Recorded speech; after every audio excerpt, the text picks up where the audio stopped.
I am Tanga Babu, Junior Training Officer, Mechanic Motor Vehicle, Government ITA, Chengalpattu. Today we are going to see the topic practical class on diagnose immobilization system problems, tracing seat belt and airbag circuit. Today we are going to see the important one because it's our life problem. In all the vehicles there is a immobilization system. What is the meaning of immobilization system? Today first we are going to see the முதல்ல நம்ம என்ன பார்க்க போறோம் அப்படின்னா இம்மொபைலைசேஷன் system, அதோட working, அதோட டயக்னைசிங், அதோட problems அது பார்க்க போறோம்.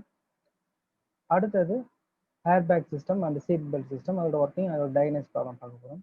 இம்மொபைலைசர் சிஸ்டம் அப்படின்னா என்ன அப்படின்னு பார்த்தோம்னா, வாகனம் திருடு போகாமல் தடுப்பதற்காக வேற ஒரு சாவியை கொண்டு இன்ஜினை ஸ்டார்ட் செய்யாமல் தடுப்பதற்காக நாம் பயன்படுத்தும் ஒரு சிஸ்டத்தை இம்மொபைலைசர் சிஸ்டம் என்று பொருள்.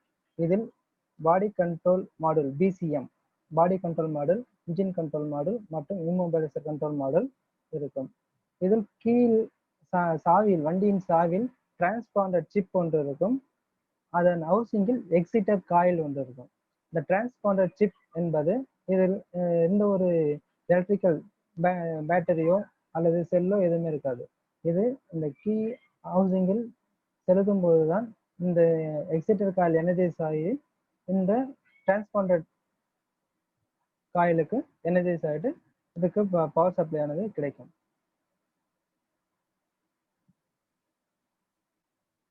நாம் வாகனத்தை பயன்படுத்தும் போது இந்த லைட் ஆனது எரிந்து கொண்டு இருக்கும், சமிக்கை செய்து கொண்டு இருக்கும். அப்பொழுது வாகனம் இயங்கா நிலைமையில் இருக்கும். வேற எந்த கீயை பயன்படுத்தினாலும் வாகனமானது ஸ்டார்ட் ஆகாது. இதனால் வாகனமானது தெஃப்ட், அதாவது களவு போகாமல் பாதுகாக்க முடியும். கீ வெவ்வேறு டிசைன்களில் வெவ்வேறு வடிவத்தில் இருந்தாலும் உள்ளே அந்த கருப்பு பிளாஸ்டிக்கில் ஒரு டிரான்ஸ்பாண்டர், ஒரு சிப் ஆனது பொருத்தப்பட்டு இருக்கும். இந்த சிப்புக்கு பேட்டரியோ இல்லை செல்லோ கரண்ட்டோ கீயினில் இருக்காது. நம் கீயை ஹவுசிங்கில் சொருகியவுடன் வோல்டேஜ் ஆனது எனர்ஜைஸ் ஆகி சர்க்கியூட்டுக்கு கோடிங் செல்லும். அப்போது இம்மொபைலைசர் கண்ட்ரோல் மாடுலில் கோடு, ஏற்கனவே பதிவுப்பட்ட கோடு இம்மொபைல் சிஸ்டத்தில் ரெண்டும் ஒத்து போனால், மேட்ச் ஆனால் சர்க்கியூட் ஆனது ஓப்பன் ஆகி பிசிஎம்க்கு சிக்னல் அனுப்பி இன்ஜினை ஸ்டார்ட் செய்யும். இப்பொழுது நாம் சர்க்கியூட் டயக்ராமை பார்க்கிறோம். இம்மொபைலைசேஷன் சிஸ்டமின் சர்க்கியூட் டயக்ராமை பார்க்க போகிறோம். இம்மொபைலைசேஷன் சிஸ்டம் நாம் எதற்கு பயன்படுத்துகிறோம் என்று ஏற்கனவே கூறியுள்ளேன். அதாவது வாகனம் களவு போகாமல் இருப்பதற்காகவும் வாகனம் பாதுகாக்கவும் நாம் இந்த இம்மொபைலைசேஷன் சிஸ்டத்தை வாகனத்தில் பயன்படுத்தும். இது 1982களில் ஃபியட் வாகனத்தில் பயன்படுத்தப்பட்டது. முதலில் ஃபியட் வாகனத்தில் பயன்படுத்தப்பட்டது.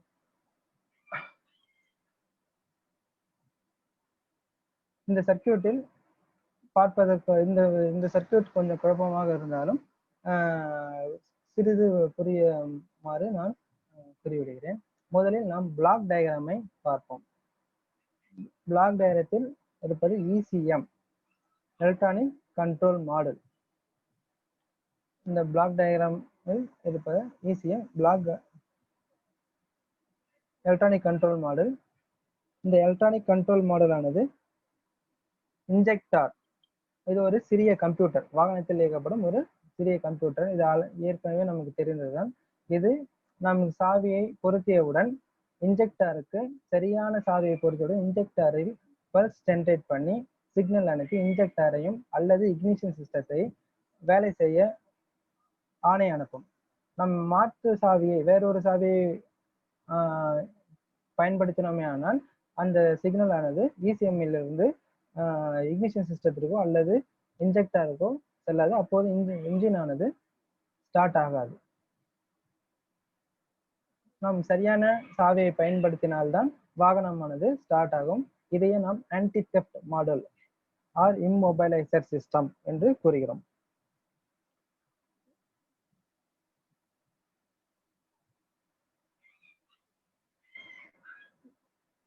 மேலும் பாகங்கள் பார்த்தால் டிரான்ஸ்பாண்டர் கீ ECU நாம் சாவியை ஹவுசிங்கில் பொருத்தியவுடன் சுவிட்ச் ஆனது அன்லாக் வார்னிங் சுவிட்ச் ஆனது ஆன் ஆகி டிரான்ஸ்பாண்டர் சர்க்கியூட்டுக்கு 2 சிக்னல் அனுப்பும். இது வந்து சிறிய கம்ப்யூட்டர் ஆகும். கீக்கான தேவையான சிறிய கம்ப்யூட்டர் ஆகும். இது இப்போது தனியாக பயன்படுத்துகிறது. பழைய காலத்தில் ECMக்கு இதனுடைய சிக்னலான ECMக்கு டைரக்டாக போகும். இப்பொழுது நாம் பயன்படுத்துவது தனி அசம்பிளி சர்க்கியூட் வந்து பயன்படுத்துகிறோம்.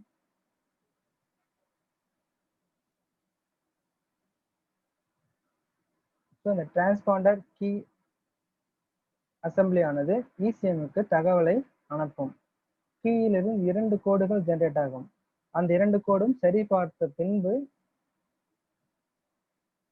ECMக்கு தகவலை இந்த கம்யூனிகேஷன் வழியாக அனுப்புகிறது.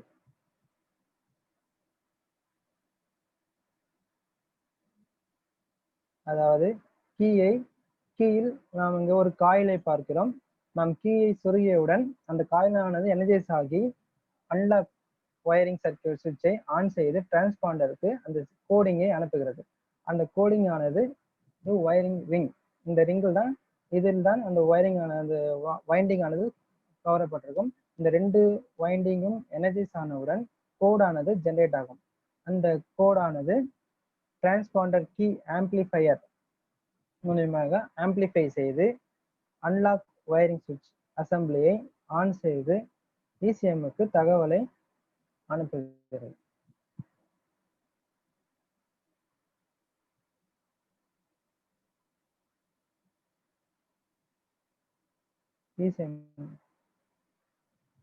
ECMக்கு தகவலை அனுப்புகிறது. அப்போது இன்ஜெக்டர் ஆனது வேலை செய்து அல்லது இக்னிஷன் சிஸ்டம் ஆனது வேலை செய்து அல்லது ரெண்டுமே வேலை செய்து இன்ஜினை ஸ்டார்ட் செய்ய முயல்கிறது. இன்ஜின் ஸ்டார்ட் ஆனவுடன் ECMலிருந்து ஒரு சிக்னல் ஆனது டிரான்ஸ்பாண்டர் மாடலுக்கு செல்கிறது. அந்த மாடல் ஆனது சமிக்கை லைட்டை, அதாவது இன்ஜின் ஸ்டார்ட் ஆனதை அந்த லைட்டை ஆஃப் செய்வதற்காக சிக்னலை அனுப்புகிறது. அப்போது லைட் ஆனது ஆஃப் ஆகிவிடுகிறது. இன்ஜின் ஆனது ஓட ஆரம்பிக்கிறது. இந்த பிளாக் டயக்ராம் நன்றாக புரிந்தது என்று நினைக்கிறேன். இதில் 2 பவர் சோர்ஸ்கள், 2 ஃபியூஸ், ஒன்று 10 ஆம்ப்ஸ் ஃபியூஸ், இன்னொன்று 5 ஆம்ப்ஸ் ஃபியூஸ். 5 ஆம்ப்ஸ் ஃபியூஸ் வந்து பேட்டரியிலிருந்து வருகிறது.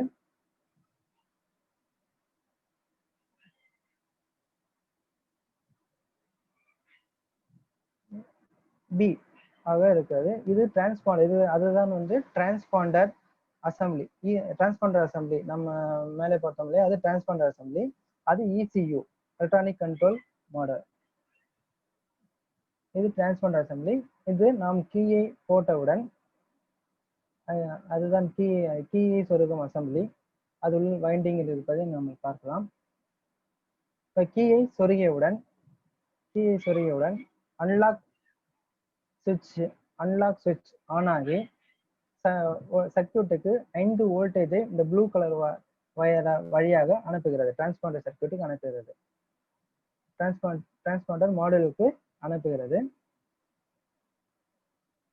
இம்மோபிலைசர் மாடல் அந்த இம்மோபிலைசர் மாடல் ஆனது சுவிட்சுக்கு 5 வோல்டேஜை அனுப்புகிறது. அப்பொழுது அந்த ரிங் காயிலும் எனர்ஜைஸ் ஆகி சாவியில் இருக்கும் காயிலும் டிரான்ஸ்பாண்டர் காயிலும் எனர்ஜைஸ் ஆகி சாவியில் இருந்து 2 கோடுகளை ஜெனரேட் பண்ணி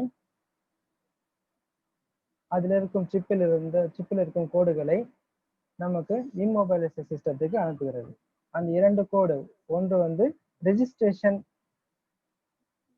கீ கோடு, இன்னொன்று வந்து கீ கோடு. 2 கோடை அனுப்புகிறது. ஒன்று ரோஸ், மற்றொன்று கிரீன். இந்த கோடை இந்த இம்மோபிலைசர் கண்ட்ரோல் மாடல் ஆனது மேட்ச் செய்து சரிபார்த்து அது ECMக்கு தகவலை அனுப்புகிறது. EPO அந்த வழியாக ECUக்கு தகவலை அனுப்புகிறது. ECU ஆனது இன்ஜினை ஸ்டார்ட் செய்வதற்கு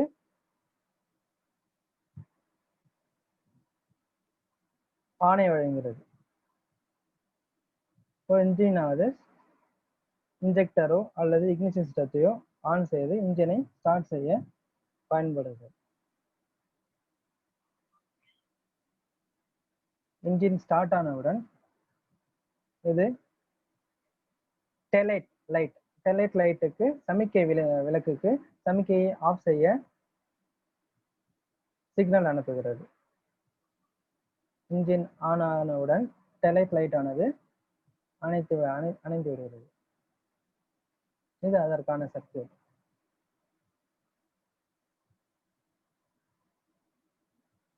இதில் மேலும் இன்னொரு சர்க்யூட் வந்துள்ளது. அது front door courtesy user door சுவிட்ச். இது இந்த சர்க்யூட் ஆனது நாம் சாவி தொலைந்து விட்டாலோ அல்லது மற்றொரு சாவியை பயன்படுத்த வேண்டும் அப்படின்றாலோ ஒரு பொய்யான சாவி கிரியேட் செய்வதற்கு, வேற ஒரு சாவியை கிரியேட் செய்வதற்கு டோர் லாக் சுவிட்சை ஒரு 6 முறை நாம் பயன்படுத்தும். இதை இந்த வீடியோவில் நம்ம அதை பார்ப்போம். அதை அந்த ப்ரோக்ராமிங் மாடல்களுக்கு மாற்றுவதற்காக இந்த ஒயரிங் ஆனது பயன்படுகிறது. நாம் புதிய கீயை அந்த கீயின் ஹவுசிங்கில் பொருத்தியவுடன் டோரை ஒரு 6 முறையோ நாம் திறந்து லாக் செய்து அந்த மாடலை ப்ரோக்ராமிங் மாடலுக்கு கொண்டு வரோம். இதற்கு நமக்கு வந்து கண்டிப்பாக ஒரு ஒரிஜினல் கீ தேவைப்படும். சப்போஸ் ஒரிஜினல் கீ இரண்டுமே துளைந்து விட்டால், ஒரிஜினல் கீயே இல்லை என்றால் நாம் ப்ரோக்ராம் வழியாக ஒரு புதிய கீயை நாம் பயன்படுத்திக் கொள்ளலாம். அதற்கு ஒரு 16 பின் ஜெனரேட்டர் மற்றும் ஒரு கீ ப்ரோக்ராமிங் சிஸ்டம் மார்க்கெட்டில் இருக்கிறது. அதை பயன்படுத்தி நாம் புதிய கீயை நாம் வாகனத்திற்கு தயார் செய்து கொள்ளலாம். அதற்கான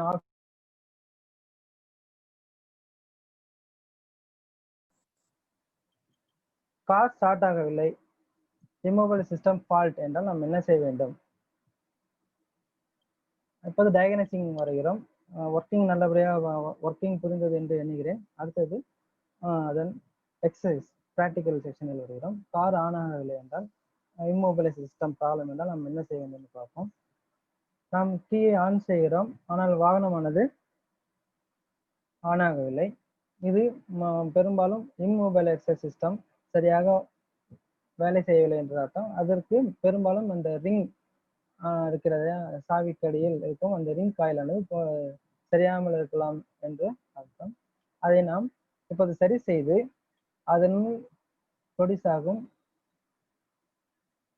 எலக்ட்ரோமேக்னெட்டிக் ஃபோர்ஸை அதிகப்படுத்தி வாகனத்தை ஸ்டார்ட் செய்ய முயல போகிறோம்.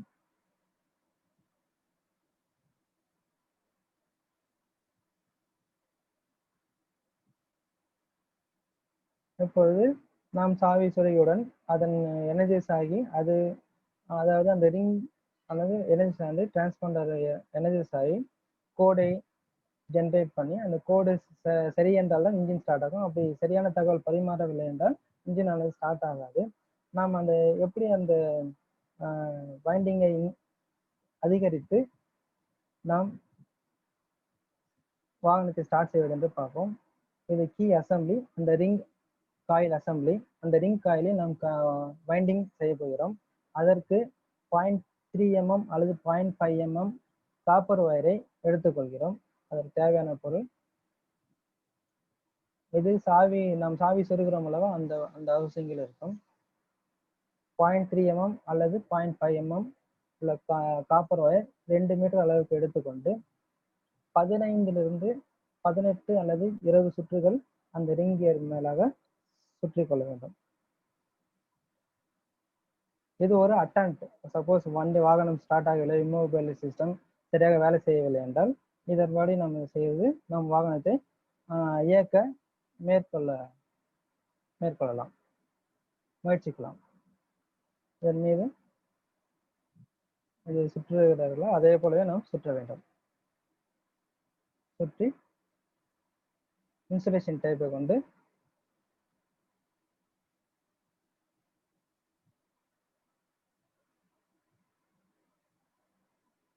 ஸோ 15 அல்லது 18 அல்லது 20 சுற்றுகள். சப்போஸ் அப்போதும் ஸ்டார்ட் ஆகவில்லை என்றால் காயில் நம்பர் ஆஃப் வைண்டிங்ஸை நாம் இன்க்ரீஸ் பண்ணி கொண்டிருந்தால் வாகனம் ஸ்டார்ட் ஆகிறதா என்று போகலாம். அப்படியும் ஸ்டார்ட் ஆகவில்லைன்னா வேற ஏதாவது பழுதாக இருக்கும். நாம் வேற டயக்னோஸ்டிக் மேற்கொள்ள வேண்டும், ப்ரொசீஜரை மேற்கொள்ள வேண்டும்.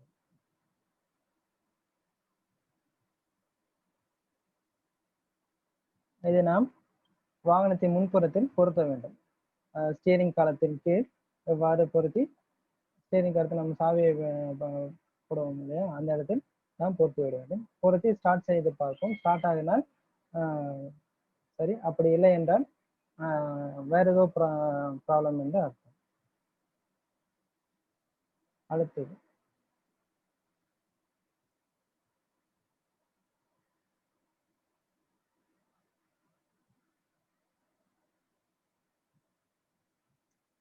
இப்பொழுது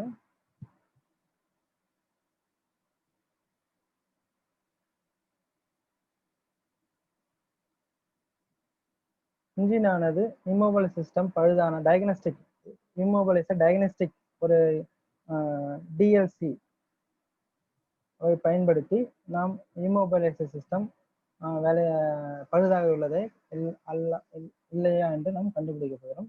நாம் இன்ஜினை ஸ்டார்ட் செய்கிறோம், 30 செகண்ட் ஆன் செய்கிறோம், ஆன் ஆகவில்லை. மறுபடியும் 30 செகண்ட் ஆன் செய்கிறோம், ஆன் ஆகவில்லை.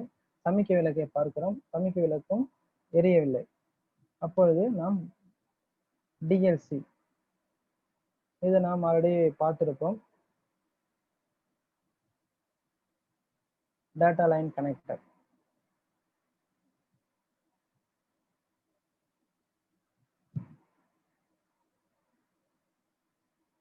இதை பயன்படுத்தி என்ன ப்ராப்ளம் என்பதை கண்டுபிடிக்க போகிறோம். இதன் ப்ரொசீஜர் நமக்கு ஆல்ரெடி தெரிந்திருக்கும். எந்த வாகனம் பயன்படுத்துகிறோம், எந்த மாடல், ஏஷியன், அதெல்லாம் நாம் சீக்வன்ஸாக பதிவு பண்ணி கொண்டே வந்தால்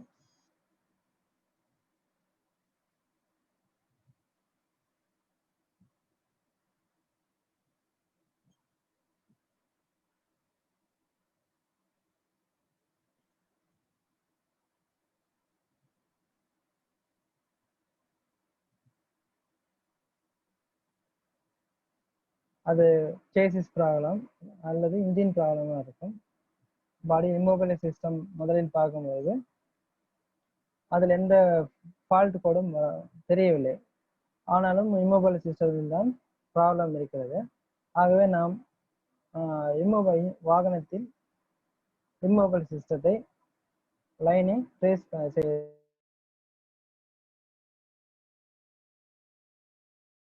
செய்கிறோம்.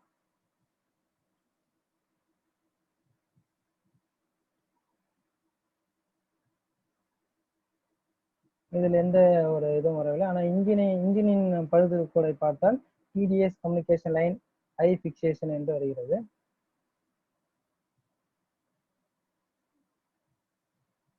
இப்போது லைனில் ஃபால்ட் இருப்பது நாம் அறிகிறோம். வயரிங்கில்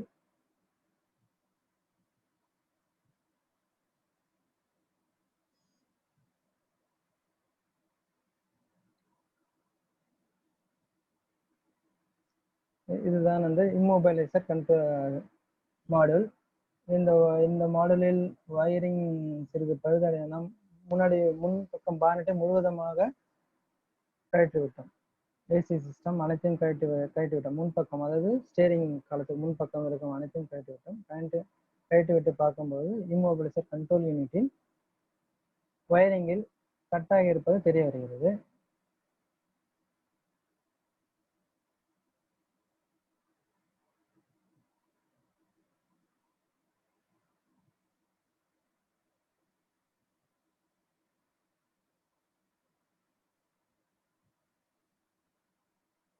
இதில் K2 அதோடைய எண்ணானது என்ன வகையை சார்ந்தது என்று எண்ணானது குறிக்கப்பட்டிருக்கிறது.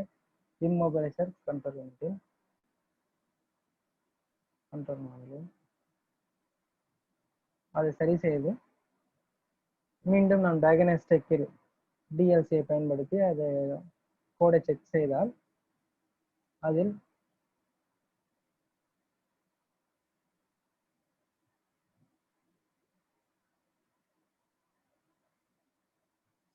இன்ஜினை நாம் அழுத்தினால் fault code engine immobile system problem. அதில் கோடை நாம் கிளியர் செய்துவிட்டு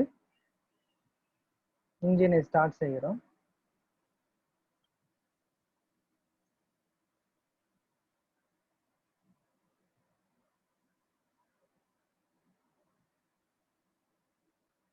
இதை நாம் சரி செய்துவிட்டு ஒரு அரை மணி நேரம் நாம் ஒரு சாவி அதை பொறுத்து நாம் இன்ஜினை ஸ்டார்ட் செய்ய முயல்கிறோம். இப்போது செக்யூரிட்டி லைட், இதுதான் முக்கியமான விஷயம்.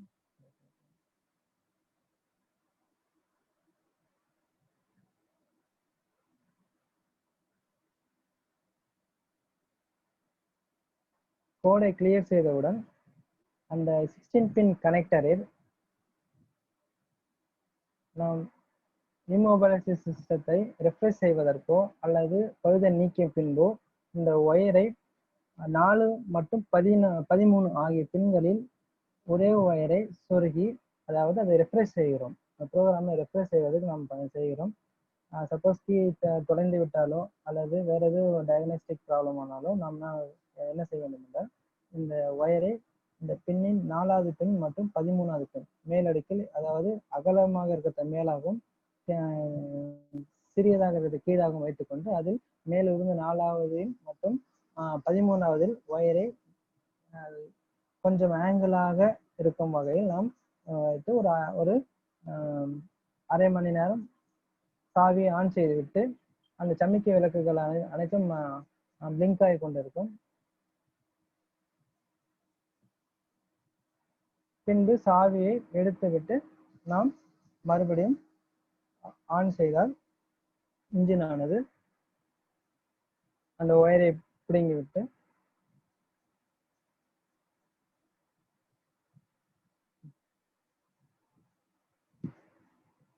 இப்பொழுது இம்மொபைல் சிஸ்டம் ஆனது ரெஃப்ரெஷ் ஆகிவிடும்.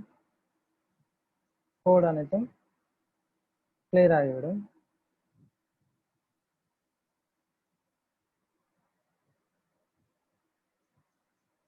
பின்பு நாம் வாகனத்தை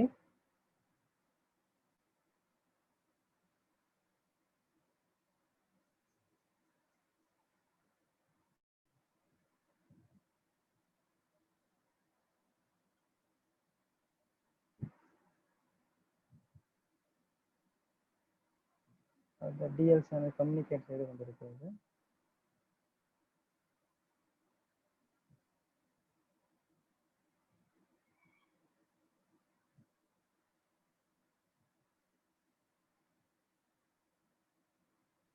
பின்பு இன்ஜினை ஸ்டார்ட் செய்த இன்ஜின் ஆனது ஆன் ஆகிவிடும். பிளிங்கிங் லைட் ஆஃப் ஆனதை பார்க்கலாம்.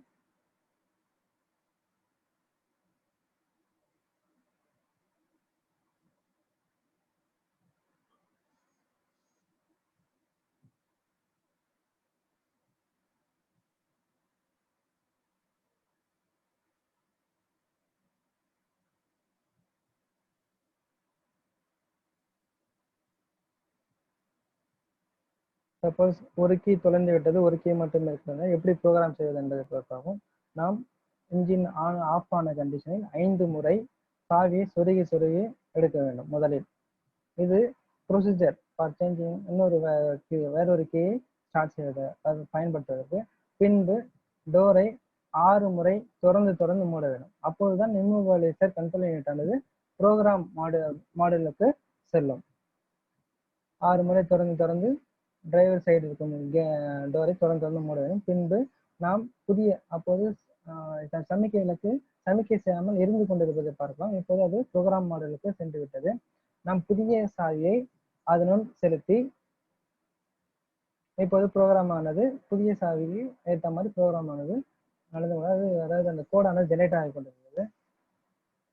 சாவியில் இருக்கும் கோடும் மற்றும் இம்மொபைல் சிஸ்டம் இருக்கும் கோடும் ஒன்றாக கலக்கிறது, மேட்ச் ஆகிறது. பின்பு சிறிது நேரம் கழித்து நாம் வாகனத்தை ஸ்டார்ட் செய்தோம். 60 செகண்ட் கழித்து நம்ம வாகனத்தை ஸ்டார்ட் செய்யணும்னால் வாகனம் ஸ்டார்ட் செய்கிறோம்.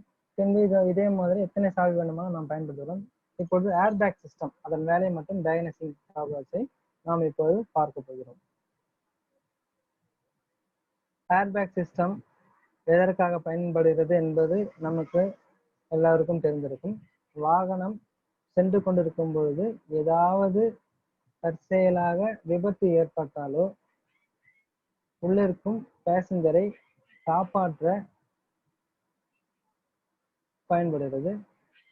ஆக்சிடென்ட் கிரியேட் ஆகும் பொழுது ஏர்பேக் ஆனது விரிவடைந்து பேசஞ்சர் தலை மற்றும் மார்பு பாகங்களை காத்து அவர்களுக்கு எந்த ஒரு தீங்கும் ஏற்படாமல் பாதுகாக்க இந்த ஏர்பேக் சிஸ்டம் ஆனது பயன்படுது. இது ரிசர்ச்சில் இன்றும் ரிசர்ச் பண்ணி செய்து கொண்டிருக்கிறார்கள்.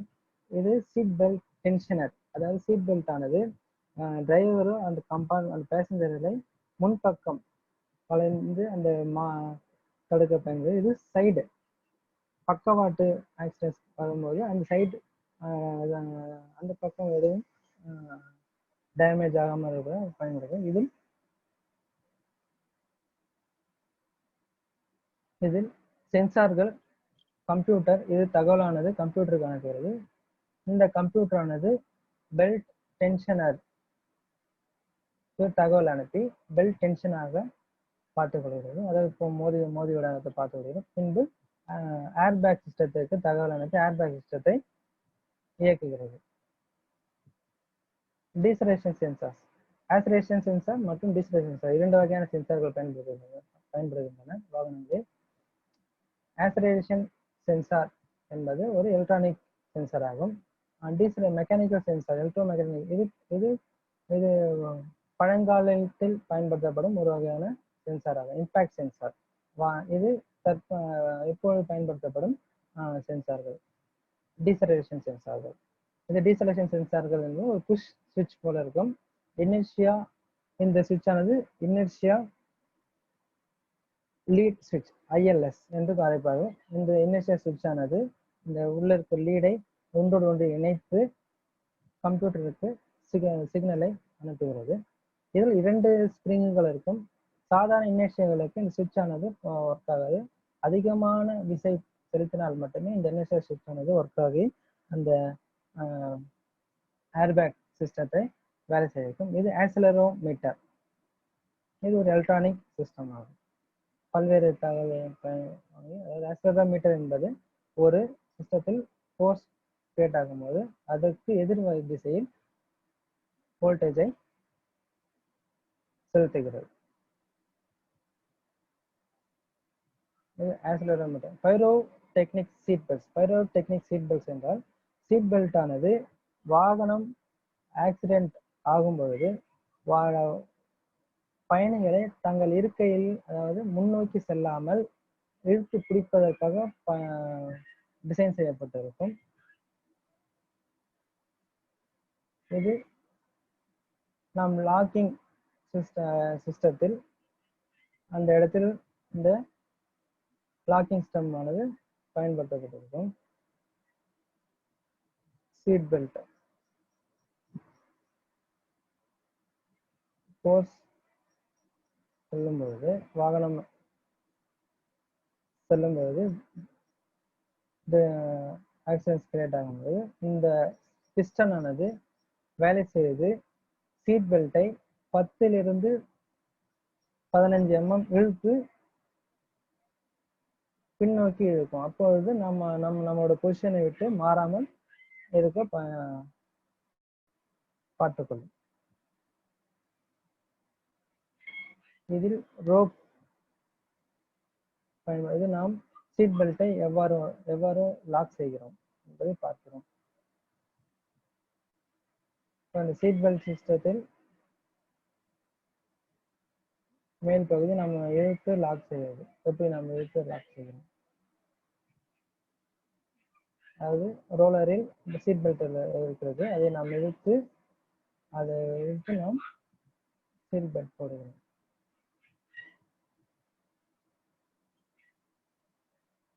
ஸோ இந்த ப்ரீ டென்ஷனர்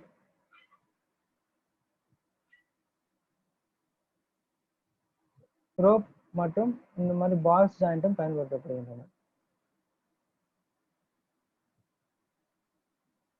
அதாவது நாம் முன்னோக்கி நகரும் போது 450 டயா நியூட்டன் விசையானது வருகிறது. ஏர்பேக்ஸ். ஏர்பேக்ஸில் நாம் முக்கியமான 2 பாகங்களை தெரிந்து கொள்ள வேண்டும். ஒன்று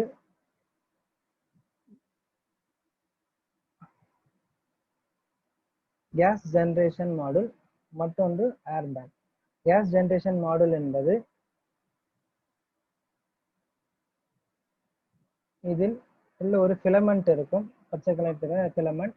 அது ஆக்சிடென்ட்ஸ் ஏதாவது கிரியேட் ஆகும்போது சிக்னல் கம்ப்யூட்டருக்கு தகவல் பரிமாறப்பட்டு அது எரிந்து அதில் உள்ள செல்லுலோஸ்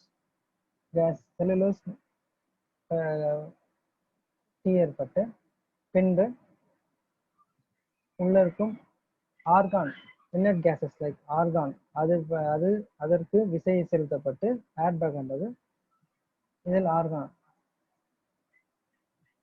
இன்னட் கேசஸ் ஃபில் ஆகியிருக்கும். இப்பொழுது அந்த ஃபிலமெண்ட் ஆனது எரிந்து இதற்கு ஆக்சிஜன் தேவைப்படாது, இந்த சிஸ்டத்திற்கு ஆக்சிஜன் தேவைப்படாது. அப்போது எரிந்து அந்த ஸ்கர்ட்டை இந்த பிளந்து கொண்டு அந்த ஆர்கான் கேஸுக்கு ப்ரெஷரை உண்டாக்குகிறது. உண்டாக்கி ஏர்பேக்கை ப்ளோ செய்கிறது.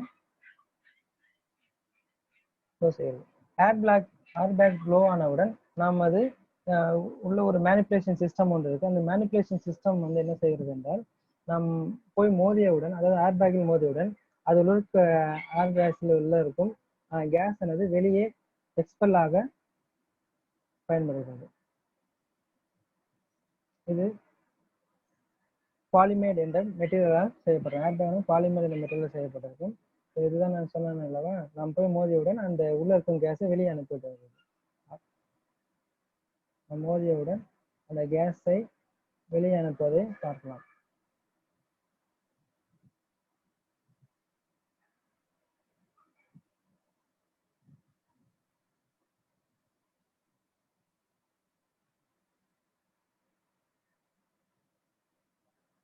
ஸோ இது ஸ்டேரிங் சிஸ்டத்தில் அந்த ஏர்பேக்கை வெளியே அனுப்பும் விதமாக டிசைன் செய்யப்பட்டது. பெரும்பாலும் சைடு வாகனத்தின் சைடுகளில் பக்கவாட்டில் ஆக்சிடென்ட்ஸ் கிரியேட் ஆகும்போது அதிலிருந்து பயணிகளை பாதுகாத்துக் கொள்ள சீட்டில் ஒரு லைன் இருக்கும் மற்றும் டோர்களில் ஒரு ராடுகள் ஃபிட் செய்யப்பட்டிருக்கும். அந்த விசையை தாங்கிக் கொள்ள டிசைன் செய்யப்பட்டிருக்கும். அதற்கு மேலாக சைடு ஏர்பேக்ஸும் பயன்படுத்தப்படுகிறது. இதற்கு தனியாக ஒரு மாடல் யூனிட் ஒன்று இருக்கும். அது இந்த சைடு ஏர்பேக்ஸை வேலை செய்ய தூண்டி பயணிகளை பாதுகாக்க பயன்படுகிறது. இந்த சைடு ஏர்பேக்ஸ் ஆனது ஒரு பேசஞ்சரை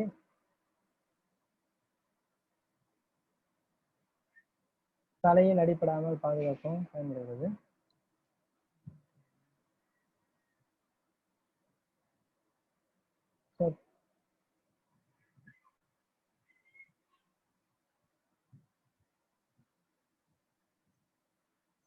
ஏர்பேக்கை நம்ம ஆஃப் செய்துவிட்டால் அதில் சமிக்கை ஏர்பேக் என்ற சமிக்கை வந்து கொண்டிருக்கும். சைடு ஏர்பேக் சிஸ்டத்தில் நாம் பயன்படுத்துமானால் அதில் சைடு ஏர்பேக் இருக்கும். பெரும்பாலும் இப்போது நாம் பயன்படுத்தும் வாகனங்களில் அனைத்து ஏர்பேக் சர்க்யூட் அனைத்துமே ஸ்டேரிங் சிஸ்டத்திலேயே பொருத்தப்பட்டிருக்கும்.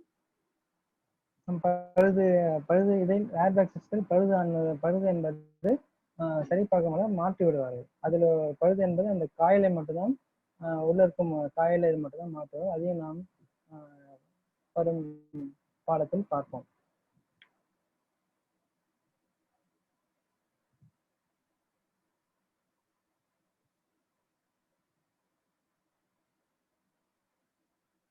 இந்த ப்ரீ டென்ஷனல் ஆனது கம்ப்யூட்டருக்கு தகவலை அனுப்பும். ப்ரீ டென்ஷனல் மற்றும் இந்த சென்சார்கள் கம்ப்யூட்டருக்கு தகவலை அனுப்பி ஏர்பேக்கை வேலை செய்யும். சைடு ஏர்பேக்கிற்கு தனியாக ஒரு கண்ட்ரோல் மாடல்.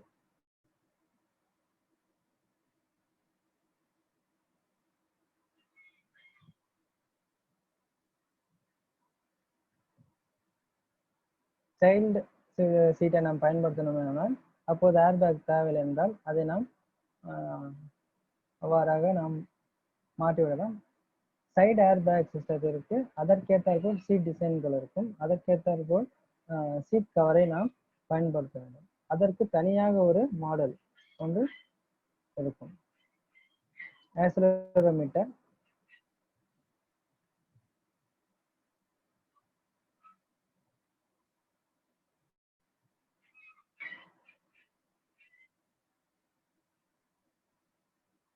தகவலானது பரிமாற்றப்பட்டு 60 லிட்டர் டிரைவர் ஸ்டேரிங் 60 லிட்டரும் பேசஞ்சர் சைடு 90 லிட்டர் அளவுக்கு ஏரும், சைடு ஏர் பேக்கில் 10 லிட்டர் அளவும் பயன்படுத்தப்படுகிறது. 35 லிட்டர் ஏர் கொள்ளளவு. பின்புற சீட்டில் பெல் டென்ஷனர், ப்ரீ டென்ஷனர் ஆனது பயன்படுத்தப்படுகிறது. அது 650 டெக்கா நியூட்டன்ஸ். ஃப்ரண்ட் சைடில் சீட் பெல்ட் ஆனது 450 டெக்கா நியூட்டன்ஸ் ஆகும். இதில் 2 பல்வேறு சென்சார்கள், 2 எலக்ட்ரானிக் சென்சார்கள் பயன்படுது. அது இரண்டும் 45 டிகிரி கோணத்தில் இருப்பதை நாம் பார்க்கலாம்.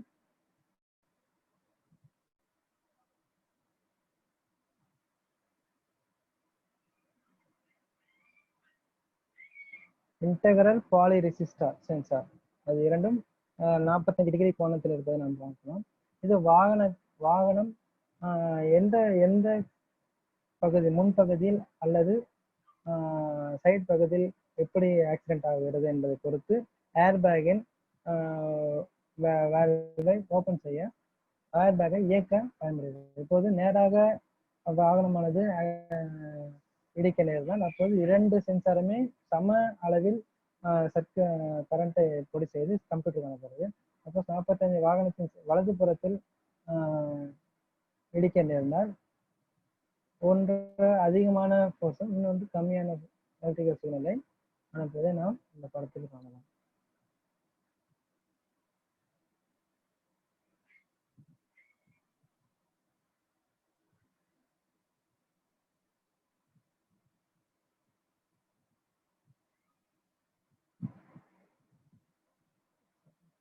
வாகனத்தின் தகவலானது கம்ப்யூட்டருக்கு பரிமாறப்படுகிறது. கம்ப்யூட்டர் ஆனது ஆக்சுவேட்டருக்கு தகவல் அனுப்பி பெல்ட், ப்ரீ டென்ஷனர், ஏர் பேக்ஸை இயக்க தகவலை அனுப்புகிறது.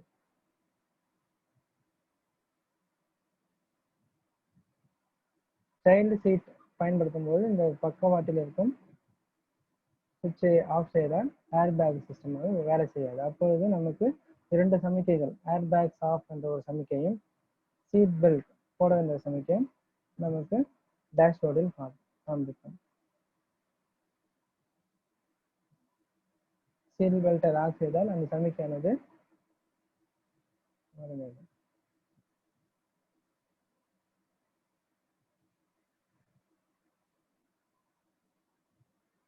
அடுத்தது டயக்னோஸ்டிக்ஸ். நாம் ஏர்பேக் சிஸ்டத்தில் டயக்னோஸ்டிக்ஸில் பழுது, ஏதாவது ஆக்சிடென்ட்ஸ் கிரியேட் ஆகிவிட்டாலோ நாம் அதை செட்டாக மாற்றுவதுதான் சரியான இதாகும். வேற எது பிழை என்றால் அந்த கேஸ் ஜெனரேஷன் சர்வீஸ் சிஸ்டத்தை நாம் முழுவதுமாக மாற்றிவிட வேண்டும். இதில் ஆக்சிடென்ட்ஸ் கிரியேட் ஆனது என்று நாம் குறிப்பிட்டோம் என்றால் முழு சிஸ்டத்தை நாம் அந்த கேஸ் ஜெனரேஷன் சர்க்யூட்டை நாம் மாற்றிவிட வேண்டும்.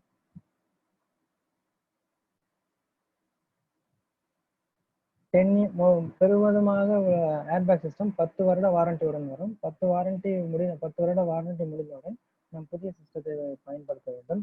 இப்போது அந்த மாடலில் எத்தனை வழி, 4 வழி, இந்த 4 வழி சிக்னலை அனுப்பும். ஒன்று ஏர்பேக், மற்றொன்று சீட் பெல்ட் டைட்னிங், இன்னொன்று பேசஞ்சர் சைடு. ஒரு சில வாகனத்தில் 2 ஏர் பேக்குகள் பேசஞ்சர் சைடு இருக்கும். அது 5 வே ஆகும். 5 வே வால் வழியாக தகவலை அனுப்பும். பெரும்பாலும் ஒரு போர்ட், ஒரு வழி பயன்படுத்தப்படுகிறது. இதை நாம் டயக்னோஸ்டிக் செய்யும்போது எத்தனை வழி மாடுலை நாம் பயன்படுத்தணும் என்பதை நாம் தெரிவிக்க வேண்டும். நாம் டயக்னோஸ்டிக் செய்யும் முன்பு மேனுவல், அந்த சிஸ்டத்தின் மேனுவலை நாம் 1-2 முறை படிப்பது நல்லது.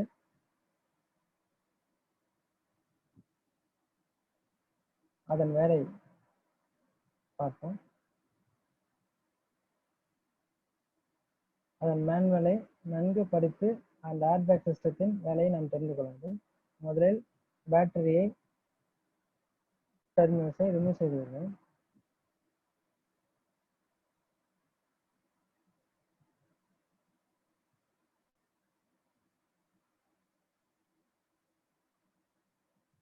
இதில் பயன்படுத்தப்படும் வயரானது எலக்ட்ரிக்கல்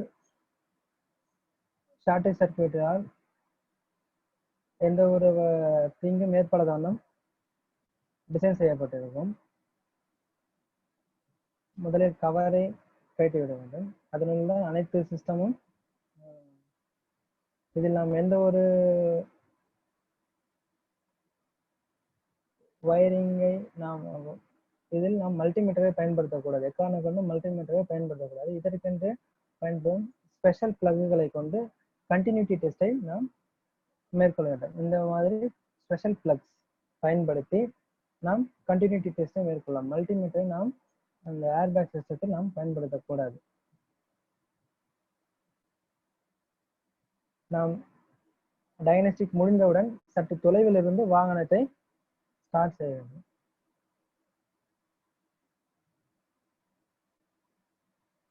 சைடு ஏர்பேக்கிற்கு தனியாக சிஸ்டம் என்று பயன்படுத்தப்படுகின்றன.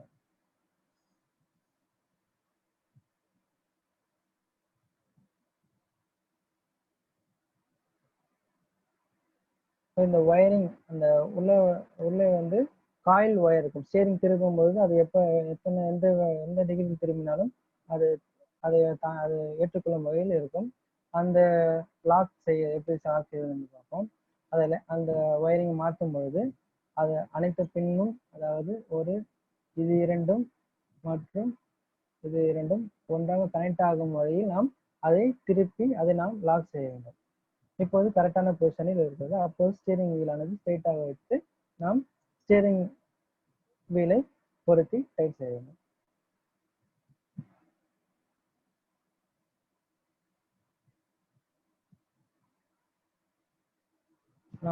நாம் இதுதான் சோதிக்க வேண்டிய பாகமாகும்.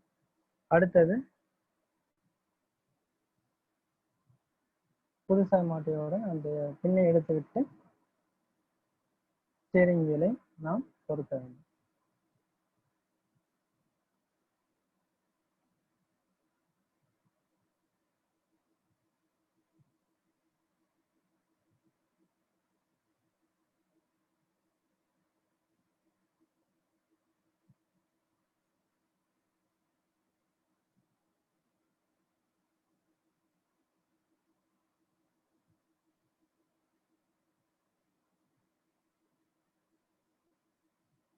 நாம் அந்த காயிலை எப்படி மாற்றுவது என்பதை இப்போது பார்க்கலாம். பேட்டரி டிஸ்கனெக்ட் செய்துவிட்டு ஸ்டீரிங் காலம், ஸ்டீரிங் வீலை கழட்ட வேண்டும். அதற்கு ஸ்க்ரூ டிரைவரை பயன்படுத்தி அந்த ஸ்டீரிங் வீலின் இருபுறமும் உள்ள ஸ்க்ரூவை கழட்டி கீழ்ப்பக்கம் இருக்கும் பாக்ஸை ரிமூவ் செய்ய வேண்டும்.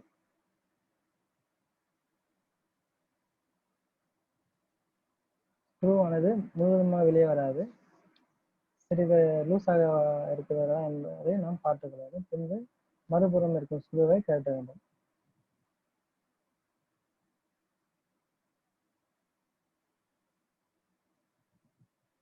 லூஸாக இருக்கிறது என்று பார்த்து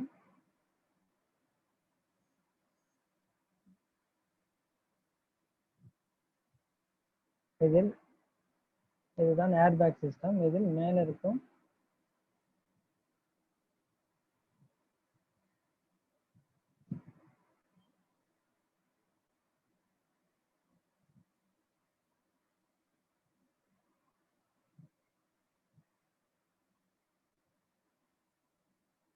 பொறுமையாக இந்த ஒயரை இது அன்லாக் செய்துவிட்டு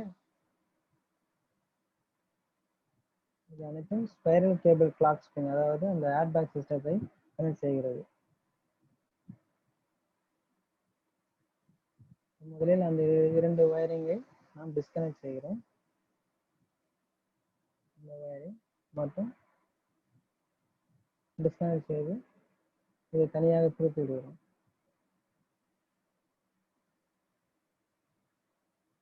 அந்த எல்லோ கலர் லைனை அன்லாக் செய்துவிட்டு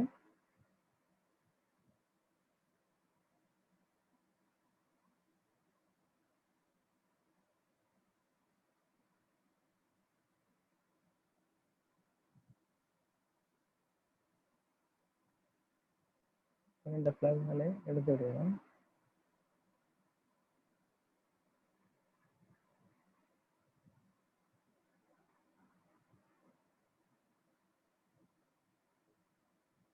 அதில் ஏதாவது ஒயரிங்கில் ஏதாவது இருக்கிறது என்று பார்த்துவிட்டு அதை ரிமூவ் செய்துவிட்டு பின்பு அது ஸ்டீரிங் வீல் அதன் ஆங்கிளை மாறாமல் இருக்கு நம்ம ஸ்டீரிங் வீல் லாக் பண்ணிவிட்டு ஸ்டீரிங் வீலை கழட்ட வேண்டும். ஸ்டீரிங் வீலை சுவிட்சில் லாக் செய்துவிட்டு நாம் அந்த சென்ட்ரல் போல்ட்டை ஸ்டீரிங் வீல் சென்ட்ரல் போல்ட்டை லேட்டிஸ் பண்ணதை கொண்டு நாம் லூஸ் செய்து காட்டுகிறோம். அப்போது சாவியை நாம் லாக் செய்துவிட்டால் அந்த ஸ்டீரிங் இதானது மாறாமல் இருக்கும்.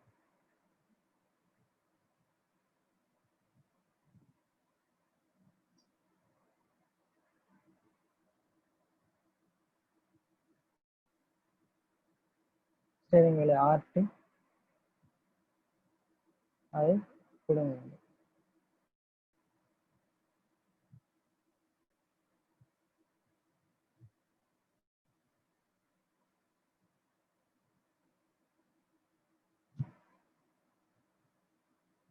பின்பு 2 ஸ்க்ரூவை கழட்டி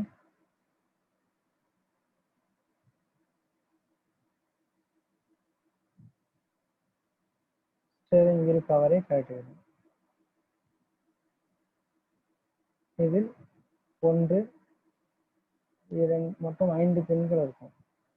2 அதை அன்லாக் செய்ய வேண்டும். அன்லாக் செய்து 3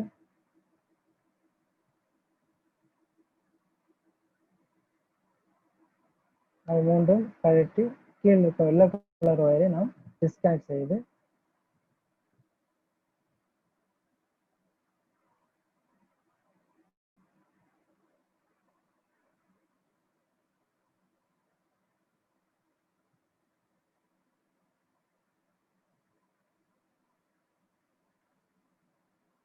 ஒயரிங் ஹார்னஸை டிஸ்கனெக்ட் செய்து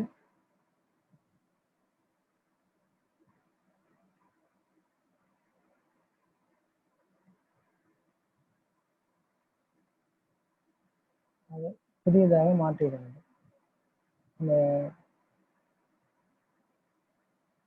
பின்னை நகற்றி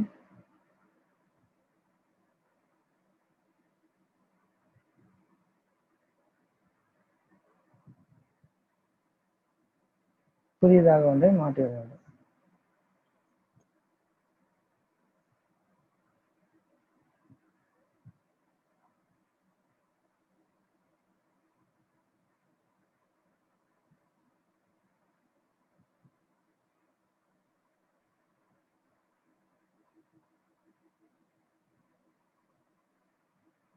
ஏர்பேக்ஸ் ஏர்பேக்ஸை பொறுத்து நாம் எதுவும் சரி செய்ய இயலாது.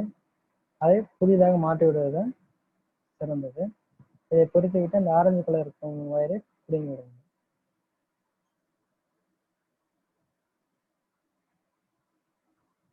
ஸ்டீரிங் வீல் சென்சார் இல்லை என்பதை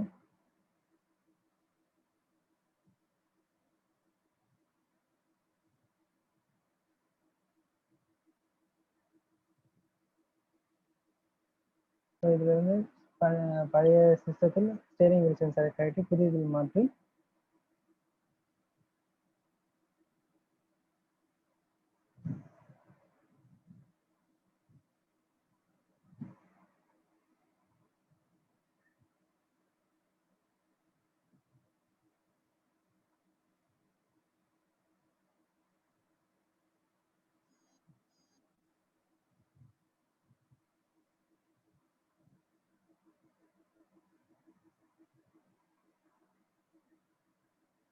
பத்திரமாக சென்சாரை நாம் அந்த 6 பின்களை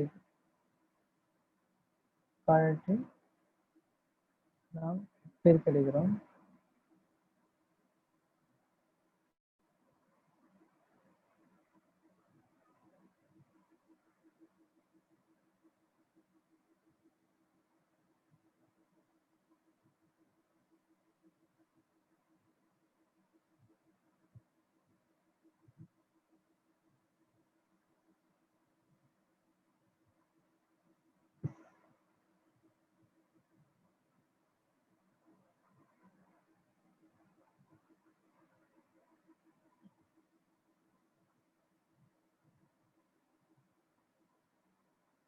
சரியான லைனிங்கில் அதை நாம் பொருத்துகிறோம் என்று என்ஷூர் செய்து கொள்ள வேண்டும், சரி பார்த்துக் கொள்ள வேண்டும். பின்பு அதை நாம் செல்போன் பின்பக்கம் மூடியை அழுத்தது போல் அழுத்தி அதை பொருத்தி விட வேண்டும். பின்பு அதை ஸ்டீரிங் காலத்தில் வைத்து பொருத்த வேண்டும். பொருத்தும் போது இந்த பின்னை ரிமூவ் செய்ய